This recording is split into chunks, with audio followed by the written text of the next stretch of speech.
Academy. Good evening everyone, welcome to Harish academy.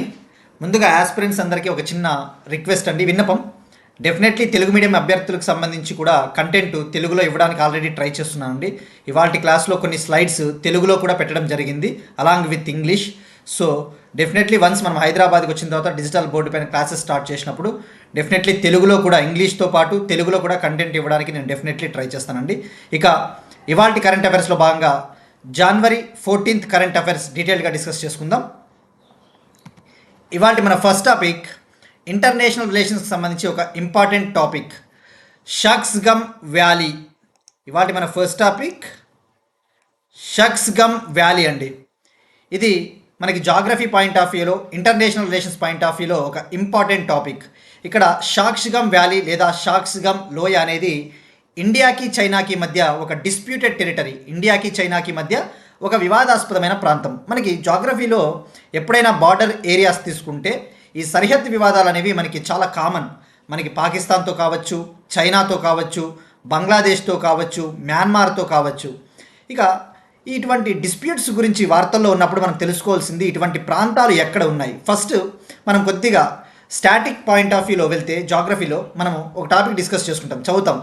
India 7 కంట్రీస్తో land బార్డర్స్ని share చేసుకుంటుంది, 7 దేశాలతో భూ సరిహద్దును పంచుకుంటుంది. హయ్యెస్ట్ ల్యాండ్ బార్డర్ బంగ్లాదేశ్తో షేర్ చేసుకుంటున్నాం. బంగ్లాదేశ్తో 4096.9 కిలోమీటర్స్, 4096 కిలోమీటర్ల మేర అత్యధికంగా ల్యాండ్ బార్డర్ని షేర్ చేసుకుంటా ఉన్నాం. ఇక సెకండ్ ప్లేస్లో చైనాతో మనము సుమారుగా 3488 కిలోమీటర్స్ బార్డర్ షేర్ చేసుకుంటా ఉన్నాం. ఇది సెకండ్ హైయెస్ట్. మరి మూడవ అత్యధికము పాకిస్తాన్తో 3323 కిలోమీటర్స్, 3323 కిలోమీటర్ల మేర ల్యాండ్ బార్డర్ని షేర్ చేసుకుంటా ఉన్నాం. సో ఇక్కడ గుర్తుపెట్టుకోండి, జాగ్రఫీ పాయింట్ ఆఫ్ వ్యూలో 7 కంట్రీస్తో ల్యాండ్ బార్డర్ షేర్ చేసుకుంటా ఉన్నాం. మరి అవి ఏంటివి? Pakistan, China, Bangladesh, Bhutan, Nepal, Myanmar, Afghanistan. అత్యధికంగా బంగ్లాదేశ్తో అయితే అత్యల్పంగా లీస్ట్ ల్యాండ్ బార్డర్, అత్యల్పంగా భూ సరిహద్దును ఆఫ్ఘనిస్తాన్తో మనము పంచుకుంటున్నాం, షేర్ చేసుకుంటున్నాం. ఆ విషయం గుర్తుపెట్టుకోండి. ఇక మెయిన్ టాపిక్లోకి వస్తే షక్స్గమ్ వ్యాలీ ఏంటి? షక్స్గమ్ వ్యాలీ అనేది, ఈ షక్స్గమ్ వ్యాలీ ఇండియాకి చైనాకి మధ్య ఒక డిస్ప్యూటెడ్ టెరిటరీ. చైనా ఏమని చెప్తా ఉంది అంటే ఈ షక్స్గమ్ వ్యాలీ అనేది ఇది మా ప్రాంతం అని చెప్తా ఉంది. బట్ ఇండియా లేదు, ఇది మా ప్రాంతము. మీరు ఇక్కడ మ్యాప్ చూస్తే ఎప్పుడైనా కానీ ఈ షక్స్గమ్ వ్యాలీ అనేది పాక్ ఆక్యుపైడ్ కాశ్మీర్లో ఉంది, పాకిస్తాన్ ఆక్రమిత కాశ్మీర్ ప్రాంతంలో ఉంది. అయితే ఏమైందంటే పాకిస్తాన్ ఆక్యుపైడ్ కాశ్మీర్, పాకిస్తాన్ ఎప్పుడైతే ఈ ప్రాంతాన్ని ఆక్యుపై చేసిందో ఈ పాకిస్తాన్ ఆక్రమిత కాశ్మీర్లో ఉన్న షక్స్గమ్ వ్యాలీని పాకిస్తాన్ చైనాకి 1963లో అప్పగించింది. 1963లో చైనాకి పాకిస్తాన్కి మధ్య ఒక బౌండరీ అగ్రిమెంట్, ఒక సరిహద్దు ఒప్పందం కుదిరింది. ఆ అగ్రిమెంట్లో భాగంగా పాకిస్తాన్ చైనాకి ఇచ్చేసింది 1963లో. బట్ ఇప్పుడు ఇండియా ఏమని చెప్తోందంటే, నిన్న న్యూఢిల్లీలో మన army chief general Upendra Dwivedi గారు మాట్లాడుతూ న్యూఢిల్లీలో మేము 1963లో చైనాకి పాకిస్తాన్కి మధ్య కుదిరిన ఈ బౌండరీ అగ్రిమెంట్ని మేము ఒప్పుకోము, ఇది ఇల్లీగలు, ఇది సరైనది కాదు అని చెప్పేసి చెప్తా ఉన్నారు. ఇక మనకి స్టాటిక్ పాయింట్ ఆఫ్ వ్యూలో, స్టాటిక్ ఫ్యాక్ట్స్ కరెంట్ అఫైర్స్లో పాయింట్ ఆఫ్ వ్యూలో భాగంగా రేపు జనవరి 15th రేపు 78వ ఆర్మీ డే సెలబ్రేషన్స్ జరుపుకోబోతా ఉన్నాం. 78th ఆర్మీ డే సెలబ్రేషన్స్ ఎప్పుడు అంటే రేపు జనవరి 15th. సో ఇక రేపు ఎలాగో ఆ టాపిక్ మనం డిస్కస్ చేసుకుంటామండి. ఇక ఈ టాపిక్ విషయానికి వస్తే, మరి షక్స్గమ్ వ్యాలీ అసలు ఎందుకు పాకిస్తాన్కైనా చైనాకైనా ఇండియాకైనా ఎందుకు ఇంపార్టెంట్ అంటే, చైనా, మనం ప్రీవియస్ క్లాస్లో ఒక టాపిక్ డిస్కస్ చేసుకున్నాం, చైనా పాక్ ఎకనామిక్ కారిడార్ అని చెప్పేసి. China Pakistan economic corridor, సిపెక్ corridor, అది ఎక్కడి నుంచి ఎక్కడి వరకు పోతుంది? చైనాలోని నార్త్ వెస్ట్ ప్రాంతమైన జింగ్జియాంగ్, చైనాలోని నార్త్ వెస్ట్ రీజియన్ అయిన జింగ్జియాంగ్ నుంచి పాకిస్తాన్లోని గ్వాదర్ పోర్ట్కి కనెక్ట్ చేస్తుంది. ఒక ఇన్ఫ్రాస్ట్రక్చర్ ప్రాజెక్టు, అంటే కనెక్టివిటీ ప్రాజెక్టు, రోడ్డు మార్గం కావచ్చు, రైలు మార్గాలు. మరి అది దేని గుండా పోతుందంటే ఈ పాక్ ఆక్యుపైడ్ కాశ్మీర్ గుండా పోతుంది, పాక్ ఆక్రమిత కాశ్మీర్ గుండా పోతుంది. సో అందుకు చైనాకి అది చాలా కీలకము. ఇప్పుడు చైనా ఆ షక్స్గమ్ వ్యాలీలో డెవలప్మెంటల్ ప్రాజెక్ట్స్, అభివృద్ధి పనులను కూడా చేపట్టింది. అది భారతదేశం దాన్ని తీవ్రంగా వ్యతిరేకిస్తూ ఉంది. ఆ విషయం గుర్తుపెట్టుకోండి. మరి ఇక్కడ మనం ఫోకస్ చేయాల్సింది ఈ షక్స్గమ్ వ్యాలీ ఎందుకంత ఇంకా ఇంపార్టెన్స్ అంటే, ఇది సియాచిన్ గ్లేసియర్కి చాలా దగ్గరలో ఉంటుంది. మీరు ఇక్కడ చూస్తే ఈ బ్లూ ప్రాంతంలో ఉండేది, ఈ బ్లూ ప్రాంతంలో ఇక్కడ ఈ మ్యాప్ ఏదైతే ఉందో నేను ఇక్కడ చూస్తున్నాం కదా ఎల్లో కలర్తో, ఇది పాక్ ఆక్యుపైడ్ కాశ్మీర్. ఇక్కడ మన గ్రీన్ కలర్లో ఏదైతే ఉందో ఇది సియాచిన్ గ్లేసియర్, సియాచిన్ హిమనీపాతము. ఇది లడఖ్లో భాగము గుర్తుపెట్టుకోండి, లడఖ్ యూనియన్ టెరిటరీ. మరి ఈ సియాచిన్ గ్లేసియర్కి ఏం ప్రాముఖ్యత ఉందంటే ఇది ప్రపంచంలోనే అత్యంత హయ్యెస్ట్ బ్యాటిల్ ఫీల్డ్. ఈ సియాచిన్ ప్రాంతము, ఈ అక్సై చిన్ ప్రాంతం ఏదైతే ఉందో వరల్డ్స్ హయ్యెస్ట్ బ్యాటిల్ ఫీల్డ్. ఇక్కడ అక్సై చిన్ అని ఉంటుందండి. ఈ అక్సై చిన్ అనేది లడఖ్లో భాగము, కానీ చైనా మాది అని చెప్తా ఉంది ఎప్పటి నుంచో. 1962లోనే చైనా తన ఆధీనంలోకి తీసుకునింది ఈ అక్సై చిన్ ప్రాంతాన్ని. ఇది ప్రపంచంలోనే ఎత్తైన బ్యాటిల్ ఫీల్డ్ క్షేత్రం అని చెప్పవచ్చు. సో ఇది కారకోరం హిమాలయాలు గుండా పోతుంది. గుర్తుపెట్టుకోండి, ఇవన్నీ కూడా కారకోరం హిమాలయాలు. ఇవన్నీ మనకి జాగ్రఫీ పాయింట్ ఆఫ్ వ్యూ వెళ్ళిపోతాయండి. సో మెయిన్గా గుర్తుపెట్టుకోవాల్సింది సాక్షిగం వ్యాలీ అంటే పాకిస్తాన్ చైనాకి అప్పగించిన ప్రాంతము. సో ఇది మనకి ఇండియాకి చైనాకి మధ్య ఒక టెరిటరీ డిస్ప్యూట్. ఇక్కడ మీరు అక్సై చిన్ చూస్తే ఈ అక్సై చిన్ ఇలా ఉంటుందంతా, ఒక ఎడారి మాదిరి ఉంటుందంతా. సో ఇది సియాచిన్ గ్లేసియర్ అండ్ షక్షగం వ్యాలీకి సంబంధించిన ఒక important topic. Next one, BRICS presidency 2026 కోసం లోగో వెబ్సైట్ను ఆవిష్కరించిన ఎక్స్టర్నల్ అఫైర్స్ మినిస్టర్ జైశంకర్ గారు. విదేశాంగ మంత్రి జైశంకర్ గారు నిన్ననే మనం డిస్కస్ చేసుకున్నాం. ఆయన ఫ్రాన్సు, లగ్జంబర్గ్ కంట్రీల పర్యటన ముగించుకొని వచ్చారు. ఫ్రాన్స్లో జరిగిన వీమార్ ట్రయాంగిల్ మీటింగ్, ఈ వీమార్ ట్రయాంగిల్ మీటింగ్లో కూడా పాల్గొన్నారు. ఫస్ట్ టైం, తొలిసారిగా ఇండియా పార్టిసిపేట్ చేసిందని చెప్పేసి తెలుసుకున్నాం. ఈ వీమార్ ట్రయాంగిల్లో ఏ కంట్రీస్ ఉంటాయి మనం నిన్న డిస్కస్ చేసుకున్నాం, ఫ్రాన్స్, జర్మనీ అండ్ పోలాండ్. మరి ఇప్పుడు ఈ బ్రిక్స్ ప్రెసిడెన్సీ 2026 కోసం లోగోని వెబ్సైట్ని రిలీజ్ చేశారు ఎక్స్టర్నల్ అఫైర్స్ మినిస్టర్. ఇక్కడ బ్రిక్స్ అంటేనే గుర్తు రావాల్సింది ఇది ఒక రీజనల్ గ్రూపింగ్. ఇది మనకి ఏ విధంగా అయితే సార్క్, ఏషియాను, బిమ్స్టెక్ ఉందో బ్రిక్స్ అనేది ఒక రీజనల్ గ్రూపింగ్. మరి ఇక్కడ లోగో రిలీజ్ చేశారు. దానికంటే ముందు మనం ఒకసారి బ్రిక్స్ గురించి ఒకసారి తెలుసుకోవాలి, బ్రిక్స్ గురించి చరిత్ర అంతా. ఎందుకంటే ప్రతిసారి ఇటువంటి ఆర్గనైజేషన్స్ న్యూస్లో ఉన్నప్పుడు ఎవ్రీ టైం మనము బ్యాక్గ్రౌండ్ నుంచి తీరాల్సిందే. బ్రిక్స్ తొలిసారిగా ఎప్పుడు ఏర్పాటైందంటే, బ్రిక్స్ అనేది ఏర్పాటైనప్పుడు ఇది 4 దేశాలతోనే ఏర్పాటైంది. ఫస్ట్ టైం ఏర్పాటైంది, ఇది బ్రిక్గా ఏర్పాటైంది 2009లో బ్రెజిల్, రష్యా, ఇండియా, చైనాతో ఏర్పాటైంది. సౌత్ ఆఫ్రికా 2010లో జాయిన్ అయింది. మరి ఫస్ట్ బ్రిక్ సమ్మిట్, మొదటి బ్రిక్ సమావేశము 2009లో రష్యాలోని ఎకటీన్బర్గ్లో జరిగింది. సౌత్ ఆఫ్రికా 2010లో జాయిన్ అయింది. మరి 2025 బ్రిక్స్ సమ్మిట్ బ్రెజిల్లోని రియో డి జనీరోలో జరిగిందని చెప్పేసి కూడా తెలుసుకున్నాం. 2025 బ్రిక్స్ సమ్మిట్ అది ఎన్నవ సమ్మిట్ అంటే 17th bricks summit July 6th నుంచి 7th వరకు జరిగింది బ్రెజిల్లోని రియో డి జనీరోలో. మరి ఇప్పుడు 18th బ్రిక్స్ సమ్మిట్కి సంబంధించి 18వ బ్రిక్స్ సమ్మిట్ 2026 ఇండియాలో జరగబోతా ఉంది. ఇండియాలోని న్యూఢిల్లీలో జరగబోతా ఉంది. మరి ఈ కాంటెక్స్లో తెలుసుకోవాల్సింది థీమ్, ఎప్పుడైనా కూడా థీమ్ ఏంటి, ఈ బ్రిక్స్లో ఎన్ని కంట్రీస్ ఉన్నాయి. దానికంటే ముందు బ్రిక్స్ సిగ్నిఫికెన్స్, ప్రాముఖ్యత ఏంటి.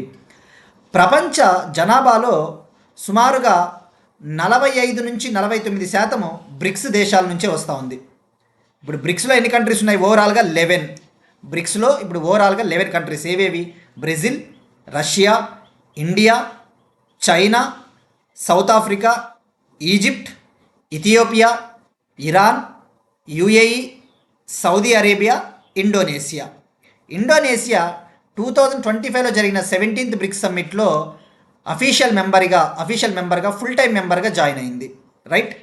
మరి ఇప్పుడు ఒకసారి 2025 థీమ్ గురించి డిస్కస్ చేసుకోవాలి, 2026 థీమ్ గురించి కూడా డిస్కస్ చేసుకోవాలి. ఇందాక చెప్పినట్టు ప్రపంచ జనాభాలో సుమారుగా 45 నుంచి 49% బ్రిక్స్ కంట్రీస్ నుంచి వస్తూ ఉంది. గ్లోబల్ పాపులేషన్లో 49% నియర్లీ. ఇక గ్లోబల్ ట్రేడ్ తీసుకుంటే ప్రపంచ వాణిజ్యంలో సుమారుగా 25 నుంచి 30% సుమారుగా బ్రిక్స్ కంట్రీస్ నుంచి వస్తూ ఉంది. ఇక గ్లోబల్ జీడిపి తీసుకుంటే ప్రపంచ జీడిపిలో సుమారుగా 35% బ్రిక్స్ కంట్రీస్ నుంచి వస్తూ ఉంది. ఆ విషయం గుర్తుపెట్టుకోండి. ఇక థీమ్ విషయానికి వస్తే 2025 థీమ్ అండి, strengthening global south cooperation for a more inclusive and sustainable governance. తెలుగులో చెప్పాలంటే మరింత సమగ్రమైన మరియు సుస్థిరమైన పాలన కోసం గ్లోబల్ సౌత్ సహకారాన్ని బలోపేతం చేయడం. గ్లోబల్ సౌత్ అనే టర్మ్ గురించి మనం నెంబర్ ఆఫ్ టైమ్స్ డిస్కస్ చేసుకున్నామండి. గ్లోబల్ సౌత్ అనే టర్మ్ని అమెరికాకు చెందిన పొలిటికల్ ఎకనామిస్ట్ కార్ల్ కార్ల్ అగ్లెస్బీ అనే పర్సన్ దీన్ని పాపులర్ చేశాడు, దీన్ని ప్రాచుర్యంలోకి తీసుకొని వచ్చాడని చెప్పేసి కూడా తెలుసుకున్నాం. సో ఇక మరి బ్రిక్స్ ప్రెసిడెన్సీ 2026 ఇండియా చైర్మన్షిప్ స్వీకరించింది బ్రెజిల్ నుంచి. మరి థీమ్ ఏంటిది? 2026 థీమ్ వచ్చేసి building for resilience, innovation, cooperation and sustainability. Theme గుర్తుపెట్టుకోండి, building for resilience, innovation, cooperation and sustainability theme ఇలా గుర్తుపెట్టుకోండి. ఇక మరి ఈ కలర్స్ చూస్తే ఈ బ్రిక్స్ కంట్రీస్కు చెందిన వైవిధ్యాన్ని తెలిపే కలర్లు, భిన్నత్వంలో ఏకత్వాన్ని తెలిపే కలర్స్, రంగులని చెప్పవచ్చు. యూనిటీ ఇన్ డైవర్సిటీ కలర్స్ కూడా వీలైతే గుర్తుపెట్టుకోండి. బ్లూ, ఎల్లో, ఆరెంజ్, గ్రీన్, ఇది కూడా ఒక రకంగా ఎల్లో మాదిరే ఉంది. సో 5 కలర్స్ ఉన్నాయన్న విషయం గుర్తుపెట్టుకుంటే సరిపోతుంది. ఎన్ని కలర్లు ఉన్నాయంటే బ్రిక్స్ లోగోలో 5 కలర్స్. మరి బ్రిక్స్ లోగో ఏ షేప్లో ఉందంటే లోటస్, తామర పువ్వు ఆకారంలో ఉందన్న విషయం గుర్తుపెట్టుకుంటే సరిపోతుంది. సో ఇది మనకి బ్రిక్స్కి సంబంధించిన complete information. Next one, politics సంబంధించి ఒక ఇంపార్టెంట్ టాపిక్ అండి. సుప్రీంకోర్టు సెంట్రల్ గవర్నమెంట్కి పోక్సో యాక్ట్కి సంబంధించి కొన్ని కీలకమైన ఆదేశాలు జారీ చేసింది. పోక్సో యాక్ట్ అనేది చిన్నపిల్లలపైన లైంగిక నేరాలు జరగకుండా, ఒకవేళ జరిగినా వాటిని ఎలా ఎదుర్కోవాలి అని చెప్పేసి 2012లో గవర్నమెంట్ ఆఫ్ ఇండియా 2012లో పోక్సో యాక్ట్ని తీసుకొని వచ్చింది. అయితే ఈ పోక్సో యాక్ట్ ఎక్కువగా మిస్యూజ్ అవుతూ ఉంది. పోక్సో యాక్ట్ దుర్వినియోగం అవుతూ ఉంది. ఎందుకు? ఇప్పుడు పోక్సో యాక్ట్ దుర్వినియోగం అవడానికి మెయిన్ రీజను విక్టిమ్ ఫ్యామిలీస్ ఎవరైతే ఉంటారో ఆ ప్రేమలో పడిన వాళ్ళని టార్గెట్గా చేసుకుని వాళ్ళకి బెయిల్ రాకుండా కూడా చేస్తూ ఉన్నారని చెప్పేసి సుప్రీంకోర్టు కేంద్ర ప్రభుత్వానికి కొన్ని గైడ్లైన్స్, ఆదేశాలు జారీ చేసింది. ఏమని అంటే, పోక్సో చట్టంలో రోమియో జూలియట్ నిబంధనను తీసుకురండి, పోక్సో యాక్ట్లో రోమియో జూలియట్ క్లాజ్ని, రోమియో జూలియట్ కండిషన్ని తీసుకురండి, ఇంక్లూడ్ చేయండి అని చెప్పేసి చెప్పింది. మన దానికి మెయిన్ రీజను ఈ టీనేజ్ రిలేషన్షిప్స్ ఏవైతే ఉంటాయో ఈ కౌమార సంబంధాలను కాపాడాలి, దుర్వినియోగం కాకుండా ఉండడానికి. సో ఫస్ట్ ఇక్కడ పోక్సో యాక్ట్ విషయానికి వస్తే, పోక్సో యాక్ట్ 2012లో తీసుకొని వచ్చారు. మరి పోక్సో చట్టం కింద చిల్డ్రన్గా ఎవరిని పరిగణిస్తారు అంటే, any person who is under the age of 18 years, ఎవరైనా కానీ, గర్ల్ అయినా కావచ్చు, బాయ్ అయినా కావచ్చు, 18 ఏళ్ల లోపు ఉంటే వాళ్ళని చిల్డ్రన్గా కన్సిడర్ చేస్తారు, పరిగణిస్తారు. మరి ఇప్పుడు రోమియో జూలియట్ అంటే వీళ్ళు షేక్స్పియర్ నవలలో లవర్స్, షేక్స్పియర్ నవల్లో టీనేజ్ లవర్స్ అనమాట. సో ఇప్పుడు మరి ఇంకా ఏమని చెప్పిందంటే, ఈ పోక్సో యాక్ట్ 2012 ఏదైతే ఉందో దీని కింద చిల్డ్రన్ 18 years కంటే తక్కువ ఉంటే చిల్డ్రన్ అంటారు. మరి 18 years కంటే తక్కువ ఉన్న వయసు ఉన్న వాళ్ళు కూడా సమ్టైమ్స్ 17 years, 17.5 years అటువంటి వాళ్ళు కూడా కొన్నిసార్లు ఇటువంటి రిలేషన్షిప్లోకి, హెల్తీ రిలేషన్షిప్లోకి, ఆరోగ్యకరమైన ప్రేమ వ్యవహారాల్లోకి దిగుతూ ఉంటారు. సో వాళ్ళని విచారణ పేరిట, వాళ్ళని ప్రాసిక్యూషన్ పేరిట వాళ్ళని ఇబ్బంది పెట్టకూడదు అని చెప్పేసి రోమియో జూలియట్ క్లాజ్ని తీసుకురమ్మని చెప్పేసి చెప్పింది. సో ఇక్కడ గుర్తుపెట్టుకోవాల్సింది, రోమియో జూలియట్ ఏ నిబంధనని చేర్చమని చెప్పింది అంటే సుప్రీంకోర్టు డైరెక్ట్గా రోమియో జూలియట్. మరి ఏ బెంచ్ చెప్పిందంటే సుప్రీంకోర్టు బెంచ్, 2 సభ్యుల ధర్మాసనం, 2-person bench, justice Sanjay Karol, justice N Koteshwar Singh, justice Sanjay Karol, justice N Koteshwar Singh ధర్మాసనం చెప్పింది. సో మరి ఇక్కడ పోక్సో చట్టం అంటే గుర్తురావాల్సిండేది మనకి ఎప్పుడు సవరించినారు అంటే, దీన్ని 2019లో కేవలం ఒకే ఒకసారి దీన్ని సవరించారు. ఓన్లీ వన్స్ 2019లో పోక్సో యాక్ట్ని అమెండ్ చేశారు. మరి ఇక పోక్సో రూల్స్ కూడా ఉన్నాయి. 2020లో పోక్సో నిబంధనలు అని చెప్పేసి 2020లో తీసుకురావడం జరిగింది. సో అది విషయం గుర్తుపెట్టుకోండి. ఇక ఉమెన్ సేఫ్టీకి సంబంధించి మనకి కొన్ని కమిటీస్ ఉంటాయండి. ఉదాహరణకు 2012 డిసెంబర్లో న్యూఢిల్లీలో నిర్భయ గ్యాంగ్ రేప్ ఇన్సిడెంట్ జరిగిన తర్వాత కేంద్ర ప్రభుత్వం జస్టిస్ జేఎస్ వర్మ కమిటీ వేసింది. ఏ కమిటీ? 2013లో జస్టిస్ జేఎస్ వర్మ కమిటీ ఈ యొక్క మ్యారిటల్ రేప్కి సంబంధించి, మహిళల సేఫ్టీకి సంబంధించి అట్లా కూడా అడగవచ్చు. కమిటీలు మనకు చాలా ఇంపార్టెంట్ అండి. వాడు ఎగ్జామ్లలో మ్యాచ్ ద ఫాలోయింగ్ ఇస్తాడు. సో ఇది మనకి పోక్సో యాక్ట్కి సంబంధించిన ఇన్ఫర్మేషన్. నెక్స్ట్ వన్, గాంధీనగర్లో భారతదేశపు 2వ BSL-4 బయో కంటైన్మెంట్ ల్యాబ్కు అమిత్ షా శంకుస్థాపన. Union home minister Amit Shah garu Gujarat పర్యటనలో భాగంగా గుజరాత్ బయోటెక్నాలజీ రీసెర్చ్ సెంటర్ గాంధీనగర్లో, గుజరాత్ బయోటెక్నాలజీ రీసెర్చ్ సెంటర్ గాంధీనగర్లో BSL-4 బయో కంటైన్మెంట్ ల్యాబ్ని ఇనాగ్రేట్ చేశారు. ఫౌండేషన్ స్టోన్ వేశారు. BSL-4 బయో కంటైన్మెంట్ ల్యాబ్కి శంకుస్థాపన చేశారు. ఇక్కడ BSL అంటే బయోసేఫ్టీ లెవెల్ 4 అంటే ఇది అత్యున్నత బయోసేఫ్టీ లెవెల్ BSL-4. ఇక్కడ మనం తెలుసుకోవాల్సింది ఏంటంటే ఎందుకు అసలు ఇటువంటి ల్యాబొరేటరీస్ ఎందుకు. ఇక్కడ మీరు చూస్తే ఇమేజ్లో BSL-4 అని ఉంది. మనకి ముఖ్యంగా 2020లో కరోనా వచ్చినప్పుడు, కోవిడ్ వచ్చినప్పుడు మనము ఎక్కువగా ఈ BSL ల్యాబొరేటరీస్ చూసాం. ముఖ్యంగా ఇండియాలో ఇప్పటి వరకు కేవలం ఒకే BSL-4 బయో ల్యాబొరేటరీ ఉంది. అది మహారాష్ట్రలోని నేషనల్ ఇన్స్టిట్యూట్ ఆఫ్ వైరాలజీ పూణేలో ఒకటి ఉంది. ఇప్పుడు ఇది ఇండియాలో సెకండ్ BSL-4 ల్యాబొరేటరీ. మరి ఏంటి అసలు ఇది? దీని ముఖ్య ఉద్దేశము ఇటువంటి ఇన్ఫెక్షియస్ డిసీజెస్, ఇటువంటి అంటువ్యాధులు, కరోనా కావచ్చు, వివిధ రకాల అంటువ్యాధులు మరింత ప్రబలకుండా, ఇటువంటి ఇన్ఫెక్షియస్ డిసీజెస్ మరింతగా స్ప్రెడ్ అవ్వకుండా ఉండాలి అంటే క్వారంటైన్ చేయాలి. ఈ మొత్తం వైరస్ శాంపిల్స్ని కలెక్ట్ చేసి వాటిని స్టడీ చేయాలి. దానికోసం ఇది అత్యున్నత ప్రమాణాలతో కూడిన safety laboratory, highest standards laboratory BSL-4. So గుర్తుపెట్టుకోండి, ఎక్కడంటే గాంధీనగర్. మరి దీన్ని 362 crore 362 కోట్లతో దీన్ని కన్స్ట్రక్ట్ చేయబోతా ఉన్నారు, దీన్ని నిర్మించబోతూ ఉన్నారు. ఇక అలానే union home minister Amit Shah గారు మాట్లాడుతూ యాంటీ మైక్రోబయాల్ రెసిస్టెన్స్ గురించి కూడా ప్రత్యేకంగా ప్రస్తావించారు. యాంటీ మైక్రోబయాల్ రెసిస్టెన్స్ అంటే ఏంటి? ఇప్పుడు మనం చూస్తూ ఉన్నాం ఇండియాలో ఈ యొక్క ఫర్ ఎగ్జాంపుల్ మనకి ఏదన్నా జ్వరమో లేదంటే ఏదన్నా చిన్న దగ్గు అటువంటిది వచ్చింది అనుకుందాం. మనం ఏం చేస్తాం? డాక్టర్ దగ్గరికి పోతాము. లేదంటే కొన్నిసార్లు డాక్టర్ దగ్గరికి పోయే అవసరం లేకుండానే మెడికల్ షాప్లో పోయి ఇష్టానుసారం మనము యాంటీబయాటిక్స్ తీసుకుంటూ ఉంటాం. ఆ యాంటీబయాటిక్స్ చెప్తాడు మెడికల్ షాప్ వాడు, ఏమంటాడు? 10 రోజులు వాడు అంటాడు, వారం రోజులో 7 రోజులో. మనం ఏం చేస్తాము? ఆ ఫుల్ కోర్స్ కంప్లీట్ కాకోకుండానే మనము వదిలేస్తాం. 2 రోజులు వాడిన తర్వాత తగ్గిపోయిందిలే జ్వరం అని చెప్పేసి వాటిని యూజ్ చెయ్యము. అంటే వాడు చెప్పిన కోర్స్ అంతా మనం వాడము. లేదంటే డాక్టర్ ప్రిస్క్రిప్షన్ లేకుండా, డాక్టర్ సూచించుకోకుండానే ఇష్టానుసారం యాంటీబయాటిక్స్ వాడుతూ ఉంటాము. లేదంటే ఈ యాంటీబయాటిక్స్ని మనము వాడేసిన తర్వాత మిగిలిపోయినవి ఈ కాలువల్లో, ఈ కెనాల్స్లో పడేసినప్పుడు కూడా ఈ సూపర్ బగ్స్ డెవలప్ అవుతాయి. యాంటీ మైక్రోబయల్ రెసిస్టెన్స్ సింపుల్గా చెప్పాలి అంటే వ్యాధిని తగ్గించడానికి మనం మాత్ర వేసుకుంటున్నాం, కానీ అది వాడంగా ఆ బ్యాక్టీరియా కావచ్చు, వైరస్ కావచ్చు, దాన్ని ఎదుర్కొనే శక్తి దానికి వస్తుంది. అంటే అటువంటి యాంటీబయాటిక్స్ కూడా ఆ యొక్క బ్యాక్టీరియాని, వైరస్ని ఏం చేయలేవు. దాన్నే యాంటీ మైక్రోబయాల్ రెసిస్టెన్స్ అంటారు. అది చాలా డేంజర్. గర్భిణీ స్త్రీ నుంచి పిల్లలకు కూడా వ్యాప్తి చెందుతుంది. ఈ యొక్క ప్రెగ్నెంట్ లేడీ నుంచి చిల్డ్రన్కి కూడా స్ప్రెడ్ అవుతుంది. సో యాంటీ మైక్రోబయల్ రెసిస్టెన్స్నే సూపర్ బగ్ అని కూడా పిలుస్తారు. గుర్తుపెట్టుకోండి, సూపర్ బగ్. సో దాని గురించి కూడా ఆయన ప్రత్యేకంగా ప్రస్తావించారు. ఇక అలానే ఇండియా బయో ఎకానమీ గురించి సపరేట్గా ప్రస్తావించారు. మరి ఈ ల్యాబ్ దేనిపైన ఫోకస్ చేస్తుందంటే ఈ BSL-4 ల్యాబ్ జూనోటిక్ వ్యాధులపైన ప్రధానంగా దృష్టి సారిస్తుంది. ఇక్కడ జూనోటిక్ డిసీజెస్ అంటే మనకి యానిమల్స్ నుంచి హ్యూమన్స్కి వచ్చే వ్యాధులు. ఉదాహరణకు నిపా వైరస్ ఈ బ్యాట్స్ నుంచి, గబ్బిలాల నుంచి పిగ్స్కి, పందుల నుంచి హ్యూమన్స్కి అలా వస్తుంది. అవి వాటిని జూనోటిక్ డిసీజెస్ అంటారు.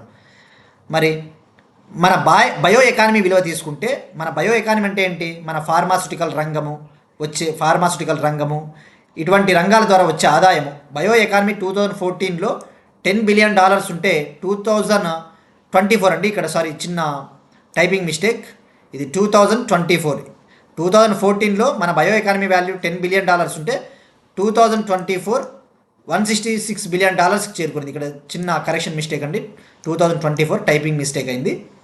సో 2024లో $166 billion ఉంది.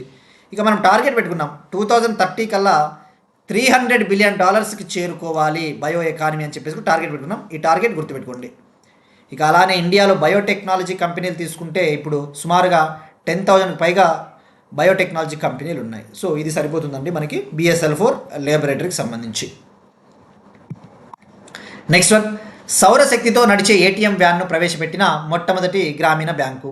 ఇండియాలో ఫస్ట్ టైం సోలార్ పవర్తో నడిచే ఒక ATM వ్యాన్ని లాంచ్ చేసింది త్రిపుర గ్రామీణ బ్యాంకు. ఇవి రీజనల్ రూరల్ బ్యాంక్స్. మరి రీజనల్ రూరల్ బ్యాంక్స్ మనం డిస్కస్ చేసుకున్నాం కదా, ఇండియాలో 28 ఉన్నాయని చెప్పేసి. ఇటీవల 1 స్టేట్ 1 RRB పేరిట కేంద్ర ప్రభుత్వము May 1, 2025 నుంచి May 1, 2025 నుంచి ఒక రాష్ట్రము ఒక గ్రామీణ బ్యాంకు ఉండాలని చెప్పేసి తీసుకొని వచ్చింది. సో అది గుర్తుపెట్టుకోండి. భారతదేశంలో 28 ఆర్ఆర్బీస్ ప్రస్తుతం ఉన్నాయి. మరి ఇక సౌరశక్తితో నడిచే ఏటీఎం వ్యాన్ ప్రవేశపెట్టిన మొట్టమొదటి గ్రామీణ బ్యాంకు ఏది అంటే త్రిపుర గ్రామీణ బ్యాంకు. మరి ఏంటి అసలు ఏటీఎం అంటే? Automatic teller machine. Automatic teller machine. మనకి మనీని విత్డ్రా చేసుకోవాలంటే ఏటీఎంస్ దగ్గరికి వెళ్తాం. కానీ రూరల్ ఏరియాస్లో, రిమోట్ ఏరియాస్లో, గ్రామీణ మారుమూల ప్రాంతాల ప్రజలకి ఏటీఎం సౌకర్యం అందుబాటులో ఉండదు. సో ఈ త్రిపుర గ్రామీణ బ్యాంకు సోలార్ ఎనర్జీతో నడిచే ఏటీఎం వ్యాన్ని ప్రజల దగ్గరికే తీసుకొని పోతా ఉంది. సో పీపుల్ ఈ వ్యాన్లో ఉన్న ఏటీఎంను ఉపయోగించి మనీని విత్డ్రా చేసుకోవచ్చు. సో ఇక్కడ గుర్తుపెట్టుకోండి, ఇది కంప్లీట్గా సోలార్ పవర్తో నడుస్తుంది. ఇక మరి దీని పేరేంటి? Tripura Gramin bank on wheels. Tripura Gramin bank on wheels. దీనికి సపోర్ట్ చేస్తూ ఉన్నది NABARD, national bank for agricultural rural development. NABARD సంస్థ దీనికి సపోర్ట్ చేస్తూ ఉంది, మద్దతు ఇస్తూ ఉంది.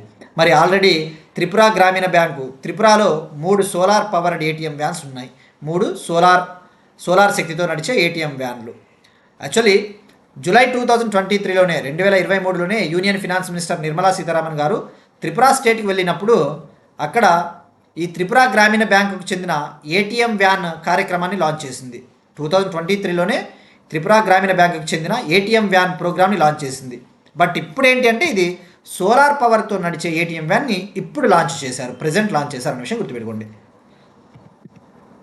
నెక్స్ట్ వన్, సురక్షితమైన తాగునీటిని అందించడానికి స్వచ్ఛ జల్ అభియాన్ను ప్రారంభించిన మధ్యప్రదేశ్ చీఫ్ మినిస్టర్ మోహన్ యాదవ్ గారు సేఫ్ డ్రింకింగ్ వాటర్ని పీపుల్కి అందించడం కోసం, ప్రొవైడ్ చేయడం కోసం స్వచ్ఛ జల్ అభియాన్ని లాంచ్ చేశారు. ఇక్కడ ఇటువంటి స్కీమ్స్ చాలా ఇంపార్టెంట్ అండి. ఎందుకంటే ముఖ్యంగా మనం ఇటీవల చూస్తే ఈ యొక్క తాగునీటి కాలుష్యం ఎక్కువైపోతూ ఉంది. రీసెంట్గా మధ్యప్రదేశ్లోని ఇండోర్లో భాగీరథ్పుర అనే ప్రాంతంలో, భాగీరథ్పుర అది చాలా ఇంపార్టెంట్ అండి, గుర్తుపెట్టుకోండి.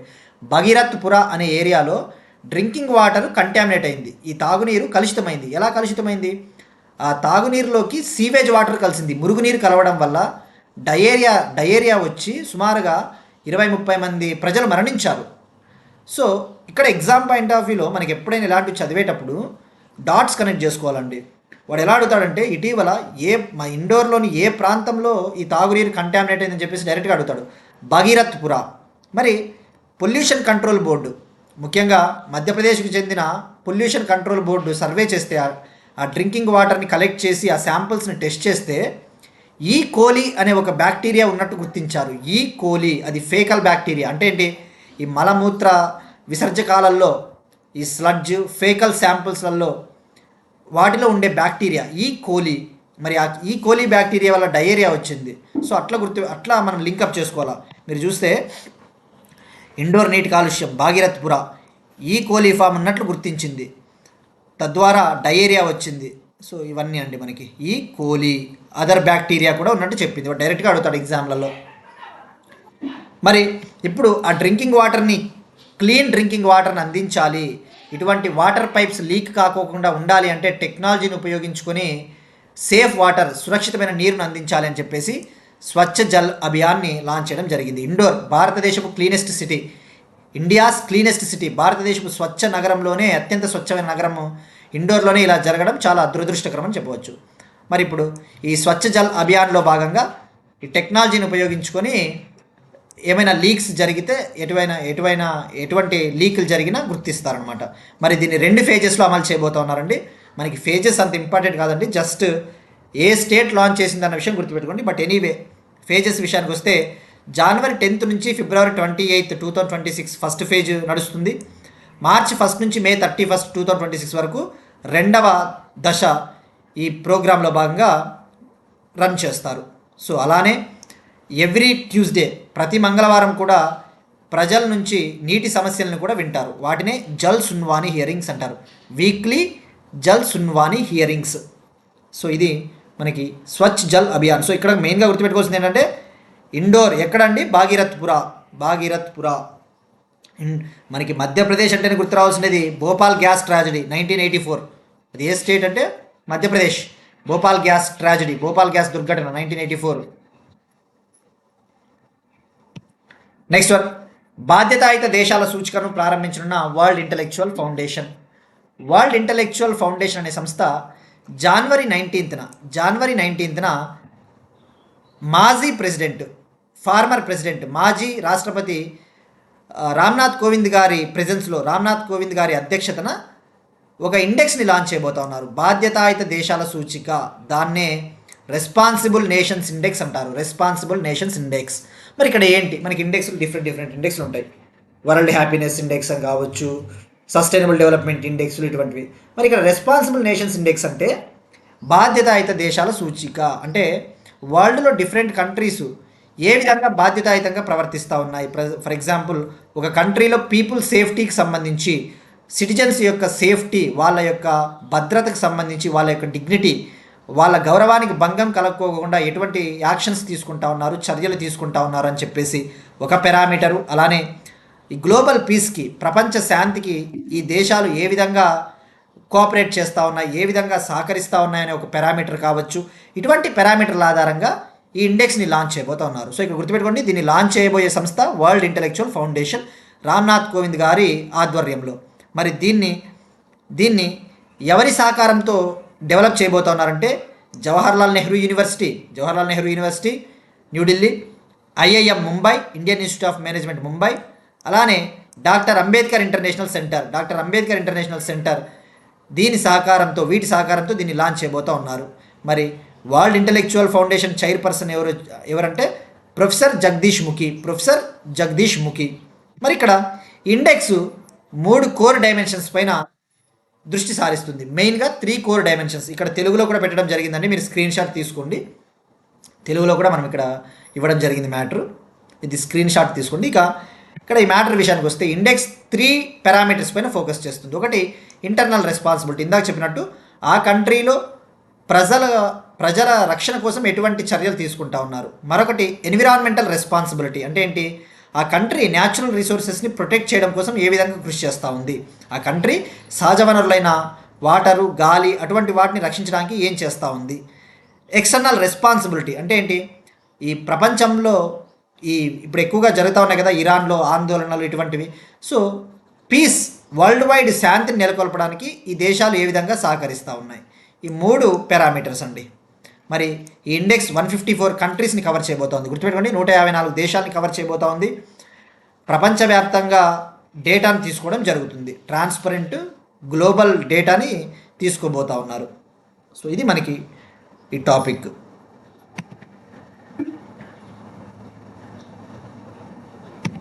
Next one, Andhra Pradesh current affairs. కాకినాడలో గ్రీన్ అమ్మోనియా ప్లాంట్.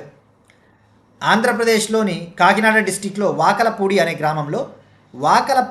గ్రామంలో AM green ammonia private limited company ఒక గ్రీన్ అమ్మోనియా ప్లాంట్ని ఏర్పాటు చేయబోతా ఉంది.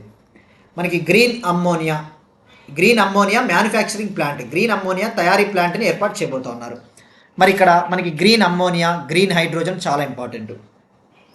గ్రీన్ అమ్మోనియాని ఎందుకు యూజ్ చేస్తారు అంటే ఫర్టిలైజర్ సెక్టార్, ఎరువుల తయారీ రంగంలో కావచ్చు, అలానే షిప్పింగ్ ఫ్యూయల్, ఈ నౌకా నిర్మాణ రంగంలో, షిప్పింగ్ రంగంలో ఇంధనంగా కూడా గ్రీన్ అమ్మోనియాని ఉపయోగిస్తారు. గ్రీన్ అమ్మోనియా అంటే అమ్మోనియాని గ్రీన్ టెక్నాలజీస్ని ఉపయోగించి ఉత్పత్తి చేస్తే అదే గ్రీన్ అమ్మోనియా. అంటే ఏంటి, అమ్మోనియాని renewable energy sources, solar, wind, అటువంటి ఎనర్జీ రిసోర్సెస్ని ఉపయోగించి ఉత్పత్తి చేస్తే అదే గ్రీన్ అమ్మోనియా. మరి ఇప్పుడు ఆంధ్రప్రదేశ్లోని కాకినాడలోని వాకలపూడి అనే ప్రాంతంలో గ్రీన్కో గ్రూప్కి చెందిన AM green ammonia private limited company ఒక ప్లాంట్ని ఏర్పాటు చేయబోతోంది. ఈ ప్లాంట్ని జనవరి 17న, ఈ మంత్ జనవరి 17న AP chief minister Chandrababu Naidu garu launch చేయబోతా ఉన్నారు. ఆల్రెడీ సెటప్ చేసింది, దీన్ని ప్రారంభించబోతా ఉన్నారు. Andhra Pradesh integrated clean energy policy 2024లో భాగంగా, Andhra Pradesh integrated clean energy policy 2024లో భాగంగా ఈ ప్రాజెక్ట్ని నిర్మించడం జరిగింది. మరి ఈ ప్లాంట్ కెపాసిటీ వచ్చేసి సంవత్సరానికి 1 మిలియన్ మెట్రిక్ టన్నుల గ్రీన్ అమ్మోనియాని ఉత్పత్తి చేయాలి. ఇయర్కి 1 మిలియన్ మెట్రిక్ టన్నుల గ్రీన్ అమ్మోనియాని ప్రొడ్యూస్ చేయాలి. దీనికోసం ఏఎం గ్రీన్ అమ్మోనియా కంపెనీ జర్మనీకి చెందిన యూనిపర్ గ్లోబల్ కమోడిటీస్ అనే కంపెనీతో ఒక అగ్రిమెంట్ కూడా కుదుర్చుకునింది. ఆ విషయం గుర్తుపెట్టుకోండి. సో ఇది మనకి green ammonia plant in Kakinada, Andhra Pradesh. Next one, డిసీజెస్కి సంబంధించండి. వ్యాధులు. మనకి ఈ వ్యాధులు ఈ మధ్యన ఇండియాలో డిఫరెంట్ టైప్స్ ఆఫ్ డిసీజెస్ వస్తూ ఉన్నాయి. సో ఇప్పుడు వెస్ట్ బెంగాల్లో 2 అనుమానిత నిపా వైరస్ కేసులు నమోదయ్యాయి. వెస్ట్ బెంగాల్లో 2 suspected Nipah virus cases register అయ్యాయి. సో ఇక్కడ ఎగ్జామ్ పాయింట్ ఆఫ్ వ్యూ తెలుసుకోవాల్సింది ఫస్ట్ నిపా వైరస్ అంటే ఏంటి. ఎప్పుడైనా ఒక డిసీజ్ వార్తల్లో ఉన్నప్పుడు మీరు అబ్జర్వ్ చేస్తే ఇటీవల డిఎస్సి పేపర్లో కూడా వ్యాధుల గురించి అడిగాడు. ఎప్పుడైనా ఒక డిసీజ్ వార్తల్లో ఉన్నప్పుడు మనం తెలుసుకోవాల్సింది ఆ డిసీజ్, ఆ వ్యాధి అది వైరస్ చెందినదా, బ్యాక్టీరియాకి చెందినదా అట్లా తెలుసుకోవాలి. ఏ కుటుంబానికి చెందినది అంటే ఏ జీనస్, మరి ఆ వ్యాధి ఎలా వ్యాప్తి చెందుతుంది, ఆ డిసీజ్ ఏ విధంగా ట్రాన్స్మిట్ అవుతుంది, సిమ్టమ్స్ ఏముంటాయి, లక్షణాలు ఏముంటాయి, దానికి ఏమైనా ట్రీట్మెంట్ ఉందా, అటువంటివన్నీ బేసిక్స్ అని తెలుసుకోవాలి. ఈ నిపా వైరస్ అనేది పారామిక్సోవిరిడే అనే ఫ్యామిలీకి చెందినది. నిపా వైరస్ అనేది పారామిక్సోవిరిడే అనే కుటుంబానికి చెందినది. ఇది హెనిపా వైరస్ జాతికి చెందినది. ఇది జీనస్ హెనిపా వైరస్కి చెందినది. మరి ఇక్కడ నిపా వైరస్ పేర్లోనే ఉంది, ఇది ఒక వైరల్ డిసీజ్ వైరస్. మరి ఇక్కడ ఫస్ట్ మనం ఫోకస్ చేసింది ఎప్పుడు వచ్చింది, ఎలా వచ్చిందో తెలుసుకోవాలా. ఇక్కడ మీరు చూస్తే ఈ నిపా వైరస్ ఫ్రూట్ బ్యాట్స్ ద్వారా వస్తుంది, గబ్బిలాల ద్వారా. ఇక్కడ నిపా వైరస్ ఉందా, ఈ నిపా వైరస్ గబ్బిలాలలో ఎక్కువగా ఉంటుంది. ఎప్పుడైతే ఈ బ్యాట్ ఒక చెట్టు పైన వాలి ఒక పండుని తినింది అనుకుందాం, ఒక ఫ్రూట్ని, ఆ గబ్బిలం తిన్న పండు ఏదైతే ఉందో ఆ పండుని ఒక పిగ్ తినింది అనుకో, ఆ పిగ్కి దగ్గరగా ఒక హ్యూమన్ వెళ్తే ఆ పిగ్ నుంచి హ్యూమన్కి వస్తుంది. సో ఇక్కడ గుర్తుపెట్టుకోవాల్సింది నిపా వైరస్ అనేది జూనోటిక్ డిసీజ్ అంటే ఏంటి, యానిమల్స్ నుంచి హ్యూమన్స్కి వస్తుంది. అలా కాకుండా ఇదే గబ్బిలము బంగ్లాదేశ్, ఇండియాలో ఏదైనా ఒక చెట్టు పైన వాలింది అనుకుందాం, ఒక పామాయిలో ఏదో ఒక సంథింగ్ ఫ్రూట్ చెట్టు పైన, ఆ జ్యూస్ని కనుక మనం తాగామనుకోండి మనకు కూడా ఆ నిపా వైరస్ వస్తుంది. సో ఇక్కడ గుర్తుపెట్టుకోవాల్సింది ఫ్రూట్ బ్యాట్స్ అనేవి రిజర్వాయర్గా యాక్ట్ చేస్తాయి. గబ్బిలాలలో ఈ నిపా వైరస్ సమృద్ధిగా మెండుగా ఉంటుంది. మరి సో ఫ్రూట్ బ్యాట్స్ గబ్బిలాల నుంచి పిగ్స్ అనే కాదు, ఇక్కడ ఏ యానిమల్ అన్నా కావచ్చండి, పందులనే కాదు, ఎనీ టైప్ ఆఫ్ యానిమల్, ఆ కలుషితమైన పండుని తిన్న ఏ యానిమల్కైనా వస్తుంది. సో యానిమల్స్ నుంచి హ్యూమన్స్కి వస్తుంది, హ్యూమన్స్ టు హ్యూమన్స్ కూడా సాధ్యమే, మనుషుల నుంచి మనుషులకు కూడా సంభవించే అవకాశం ఉంది. Human to human cases also possible అన్న విషయం గుర్తుపెట్టుకోండి. మరి ట్రాన్స్మిషన్ అయిపోయింది, ఎలా వ్యాప్తి చెందుతుందో అయిపోయింది. మరి ఇప్పుడు తెలుసుకోవాల్సింది నిపా వైరస్ ఫస్ట్ టైం 1999లో మలేసియా కంట్రీలో పందుల పెంపకదారులలో వచ్చింది, పిగ్ ఫార్మర్స్లలో వచ్చింది. So human to human also possible. మరి ఇండియాలో ఫస్ట్ టైం ఎప్పుడు వచ్చింది అంటే, ఇండియాలో ఫస్ట్ టైం 2001లో వెస్ట్ బెంగాల్లోని సిలిగురి కారిడార్లో, గుర్తుపెట్టుకోండి, ఇండియాలో 2001లో వెస్ట్ బెంగాల్లోని సిలిగురి ప్రాంతంలో వచ్చింది. ఇక రీసెంట్గా కేరళలో కూడా కేసెస్ నమోదయ్యాయి, బెంగాలు, కేరళ, గుర్తుపెట్టుకోండి. ఇక మరి లక్షణాలు ఎలా ఉంటాయి, సిమ్టమ్స్ ప్రారంభ దశలో ఫీవరు, హెడ్ఏకు, మజిల్ పెయిను, గొంతు నొప్పి ఇటువంటి ఉంటాయండి. ఇక కేస్ అనేది కనుక కేసెస్ సివియర్ అయినాయనుకో, తీవ్రంగా అయిపోయిందనుకో ఈ వ్యాధి, న్యూరలాజికల్ ఇష్యూస్ వస్తాయి. అంటే ఎన్సెఫలైటిస్ అంటే మెదడు వ్యాపి వ్యాధి టైపు, కోమా వచ్చి చివరికి మరణం కూడా సంభవిస్తుంది, డెత్ కూడా పాసిబుల్ అవుతుంది. సో ఇవి సిమ్టమ్స్ గుర్తుపెట్టుకోండి. ఇక ఇటీవల ఆంధ్రప్రదేశ్లో స్క్రబ్ టైఫస్ అనే వ్యాధి కూడా ఉందండి, వార్తల్లో మనం డిస్కస్ చేసుకున్నాం ప్రీవియస్ క్లాసెస్లో. బట్ అగైన్ సందర్భం వచ్చింది కాబట్టి, న్యూ సబ్స్క్రైబర్స్ ఉంటారు, కొత్తగా చూసే వాళ్ళు ఉంటారు కాబట్టి ఇంకొకసారి మనం అందరి కోసం గుర్తు చేసుకోవాలా. రీసెంట్గా ఆంధ్రప్రదేశ్లో స్క్రబ్ టైఫస్ డిసీజ్ ఏంటది, బ్యాక్టీరియల్ డిసీజ్. అది ఇది కూడా తెలుగులో ఉందండి, తెలుగులో మీరు స్క్రీన్ షాట్ తీసుకోవచ్చు. ఇక రీసెంట్గా డిసీజెస్ ఆంధ్రప్రదేశ్లో స్క్రబ్ టైఫస్ ఒక వ్యాధి వార్తల్లో ఉంది. అది ఒక బ్యాక్టీరియా ద్వారా వస్తుంది. ఏం బ్యాక్టీరియా, ఓరియంటియా సుత్సుగముషి అనే బ్యాక్టీరియా ద్వారా వస్తుంది. మరి ఈ స్క్రబ్ టైఫస్ వ్యాధి ఎలా వస్తుందంటే, చిగ్గర్స్ అని ఉంటాయండి, మైట్ చిగ్గర్స్ అని, ఇవి తేవీటి పురుగులు అంటారు. తెలుగులో చెప్పాలంటే తేవీటి పురుగులు, ఇంగ్లీష్లో చెప్పాలంటే చిగ్గర్ మైట్స్, ఒక రకమైన పురుగులు, చిగ్గర్, గుర్తుపెట్టుకుంటే చిగ్గర్. మరి ఆ చిగ్గర్ పురుగులలో ఈ ఓరియంటియా సుత్సుగముషి అనే బ్యాక్టీరియా ఉంటుంది. ఎప్పుడైతే ఆ పురుగులు మనల్ని కుట్టినప్పుడు మనకి ఆ వ్యాధి వస్తుంది, ఆ విషయం గుర్తుపెట్టుకోండి, స్క్రబ్ టైఫస్. ఇక ర్యాబీస్ కూడా ఈ మధ్యన వార్తల్లో ఎక్కువగా ఉందండి. ఢిల్లీ ప్రభుత్వము ఈ ర్యాబీస్ వ్యాధిని నోటిఫైయబుల్ డిసీజ్గా ప్రకటించింది. ఢిల్లీ గవర్నమెంట్ ఈ ర్యాబీస్ కుక్కకాటు వ్యాధిని నోటిఫైయబుల్ డిసీజ్ అంటే ఏంటి, గుర్తించబడిన వ్యాధిగా గుర్తించింది. అంటే నోటిఫైబుల్ డిసీజ్ అంటే మనకి ఎపిడమిక్ డిసీజెస్ యాక్ట్ అని ఒకటి ఉందండి. ఎపిడమిక్ డిసీజెస్ యాక్ట్ 1897, ఎపిడమిక్ వ్యాధుల చట్టం 1897. దాని కింద ర్యాబీస్ వ్యాధిని నోటిఫైబుల్ డిసీజ్గా ప్రకటించింది. మరి ఏంటి నోటిఫైబుల్ డిసీజ్ అంటే, ఒకవేళ కుక్క కాటు కరిచి ఆ వైరస్ సోకింది అనుకోండి, మనకి ఆ ప్రాంతంలో ఉన్న హాస్పిటల్స్, ప్రైమరీ హాస్పిటల్స్ కావచ్చు, secondary hospitals, government hospitals, private hospitals తప్పకుండా ప్రభుత్వ అధికారులకు తెలియజేయాలి ఎన్ని కేసులు నమోదవుతా ఉన్నాయి, ఎన్ని కుక్క కాట్లు నమోదవుతా ఉన్నాయని చెప్పేసి. తద్వారా ఆ ర్యాబీస్ వ్యాధిని ఎఫెక్టివ్గా సమర్థవంతంగా కంట్రోల్ చేయవచ్చు అన్న ఉద్దేశంతో నోటిఫైబుల్ డిసీజ్గా ప్రకటించింది. గుర్తుపెట్టుకోండి, ఏ చట్టం అంటే ఎపిడమిక్ డిసీజెస్ యాక్ట్ 1897. మరి ర్యాబీస్ ఎలా వస్తుందంటే ర్యాబీస్ వైరస్ ద్వారా అండి. ర్యాబీస్ వైరస్, మరి ఆ వైరస్ ఏ జాతి అంటే లిస్సా వైరస్ అని. లిస్సా వైరస్ ఏ వైరస్? లిస్సా వైరస్ అంటే ర్యాబీస్. మరి ఈ కుక్క కాటును కనుక నెగ్లెక్ట్ చేస్తే న్యూరలాజికల్గా ఎఫెక్ట్ అవుతుంది. సో ఇది అండి మనకి వార్తల్లో ఉన్న వ్యాధులు. నెక్స్ట్ వన్, ఫెస్టివల్స్, కల్చర్కి సంబంధించి. లోహ్రీ ఫెస్టివల్, పంటల పండుగ లోహ్రీ. నిన్న జనవరి 13న నార్థన్ ఇండియాలో, ఉత్తర భారతదేశంలోని పంజాబ్, హర్యానా, హిమాచల్ ప్రదేశ్ ఆ ప్రాంతాలలో లోహ్రీ ఫెస్టివల్ని సెలబ్రేట్ చేసుకున్నారు ప్రజలు. మనకి ఏ విధంగా అయితే తెలుగు రాష్ట్రాల ప్రజలకు సంక్రాంతి, తమిళనాడులో పొంగల్ అంటారు, తమిళనాడులో పొంగలు, అస్సాంలో అయితే బిగుమాహు అంటారు కదా, మనం డిస్కస్ చేసుకున్నాం బిగుమాహు ఫెస్టివల్. సో ఇదొక క్రాప్ ఫెస్టివల్, అంటే ఏంటి, పంట కోసిన తర్వాత సెలబ్రేట్ చేసుకునే ఒక పండుగ. సో ప్రజలు ఇట్లా భోగి మంటల టైప్ వేసి సెలబ్రేట్ చేసుకుంటారు, ఫోక్ డ్యాన్సెస్ వేసి. సో గుర్తుపెట్టుకోండి, లోహ్రీ అంటే నార్థన్ ఇండియా. నెక్స్ట్ వన్, భారతదేశం మొట్టమొదటి legged mobile manipulator. IIT Kanpur India's first legged mobile manipulator అనే ఒక రోబోటిక్ ఆర్మ్ని తయారు చేసింది. ఇక్కడ మీరు చూస్తే ఇమేజ్లో ఇది ఒక రోబోటిక్ ఎక్విప్మెంట్. దీనికి లెగ్స్ ఉన్నాయి, కాళ్ళు ఉన్నాయి. మరి జనరల్గా రోబోస్ని తయారు చేస్తారు. అన్ని రోబోలు డిఫికల్ట్ ఏరియాస్లోకి వెళ్ళలేవు, అంటే కొండ ప్రాంతాల్లోకి ఏవైనా విపత్తులు వచ్చినప్పుడు అటువంటి హిల్లీ ఏరియాస్లోకి అన్ని రకాల ప్రజలు వెళ్ళలేరు. సో ఇటువంటి రోబోస్ అనేది మనకి ఎందుకు ఉపయోగపడతాయంటే, ముఖ్యంగా ఇండస్ట్రియల్ ఇన్స్పెక్షన్స్, ఏవైనా ఫైర్ యాక్సిడెంట్లు, ఈ యొక్క యాక్సిడెంట్స్, ఈ యొక్క ఫైర్ దాన్ని ఏమంటారు, అగ్ని ప్రమాదాలు జరిగినప్పుడు ఇమ్మీడియట్గా అక్కడికి చేరుకోవాలంటే ఇటువంటి రోబోట్స్ని యూస్ చేస్తారండి. అందుకు ఐఐటి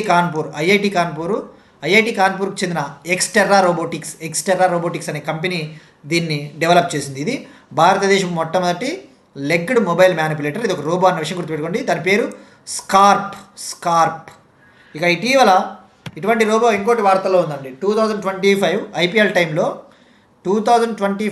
ఐపీఎల్ టైంలో చంపక్ అనే ఒక ఏఐ రోబో డాగ్ వార్తలో నిలిచింది. ఏఐ రోబో డాగ్, కృత్రిమ మేధస్సు సహాయంతో నడిచే ఒక రోబో డాగ్ లెగ్స్ మాదిరి ఉన్నాయి కదండి, కుక్క మాదిరే ఉంది. ఆ టైంలో క్రికెటర్స్ కూడా దీంతో ఆడుకున్నారు. దాని పేరు గుర్తుపెట్టుకోండి, చంపక్. మనము ప్రీవియస్ క్లాస్లో డిస్కస్ చేసుకున్నామండి.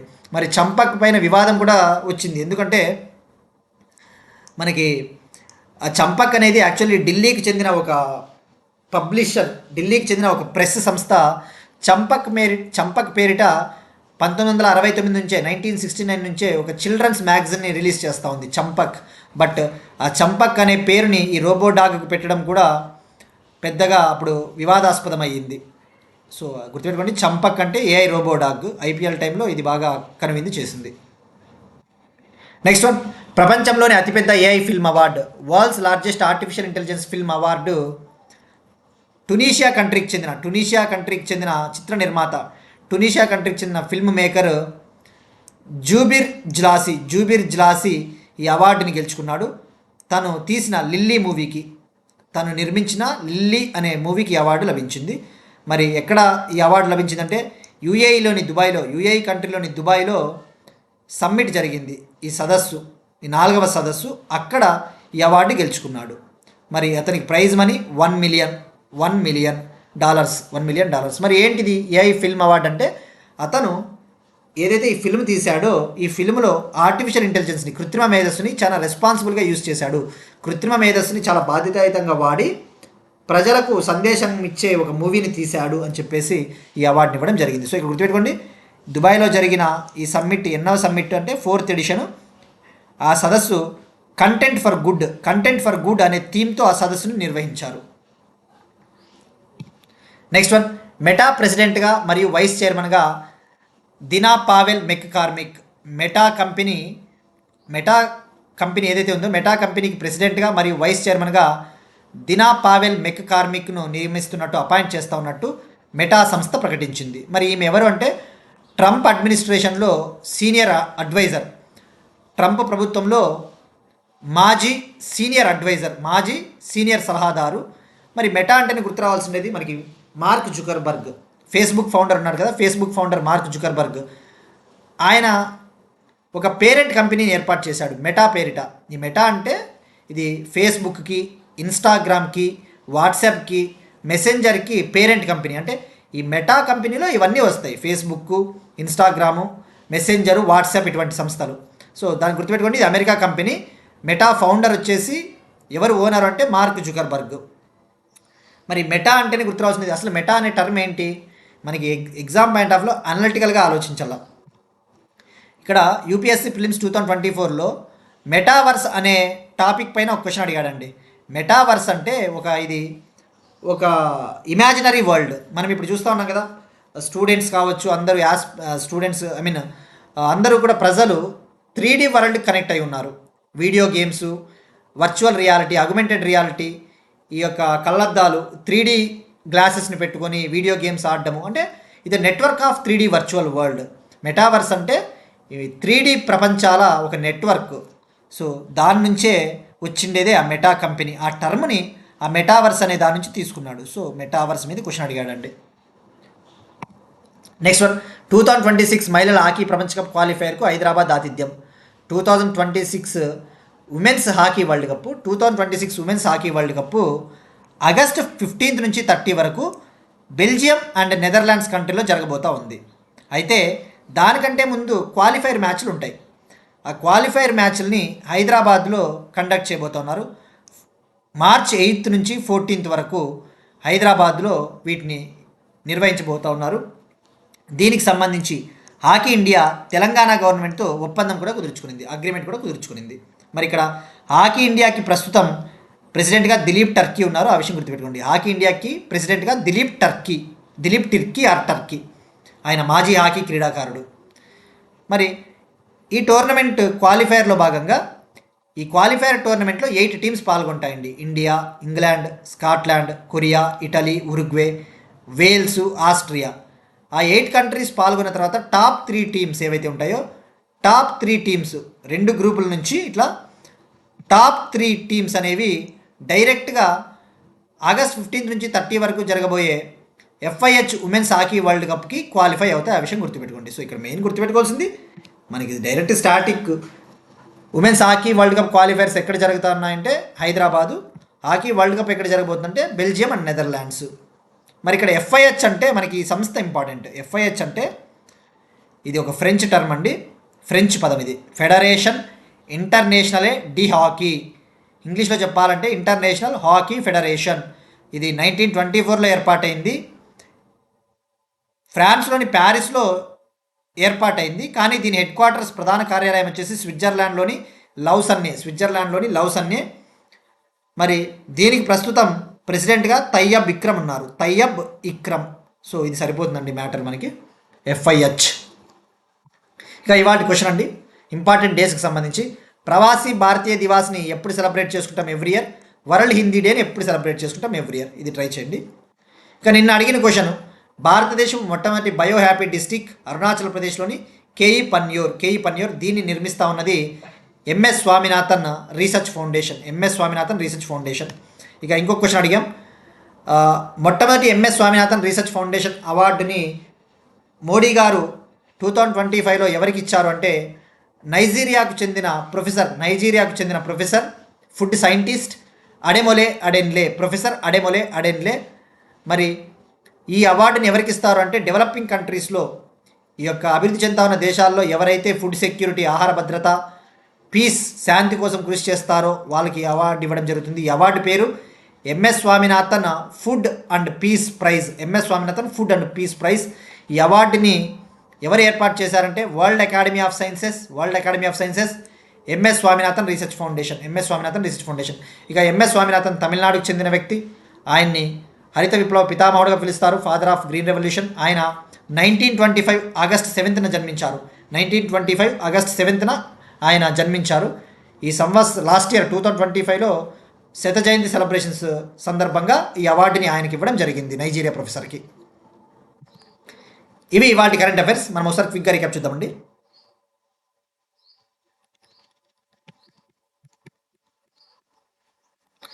భారతదేశంలోని షాక్సిగమ్ లోయపై చైనా వాదన. బ్రిక్స్ ప్రెసిడెన్సీ 2026, పోక్సో యాక్ట్ 2012, భారతదేశపు రెండవ BSL-4 bio containment lab Gandhinagar, Gujarat, సౌరశక్తితో నడిచే ATM వ్యాన్ను ప్రవేశపెట్టిన మొట్టమొదటి గ్రామీణ బ్యాంక్, స్వచ్ఛ జల్ అభియాన్ మధ్యప్రదేశ్, బాధ్యతాయుత దేశాల సూచిక, కాకినాడలో గ్రీన్ అమ్మోనియా ప్లాంట్. మరి ఎంత ఇన్వెస్ట్మెంట్తో అంటే ఈ కాకినాడలో గ్రీన్ అమ్మోనియా ప్లాంట్ని 10,760 కోట్లతో నిర్మిస్తూ ఉన్నారండి.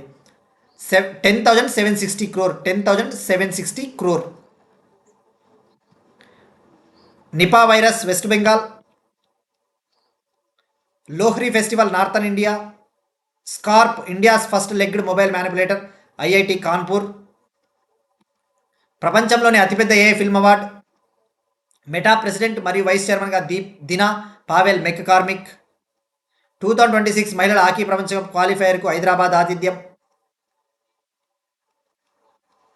That's it. These are today's current affairs. We'll meet you again tomorrow, and thank you everyone.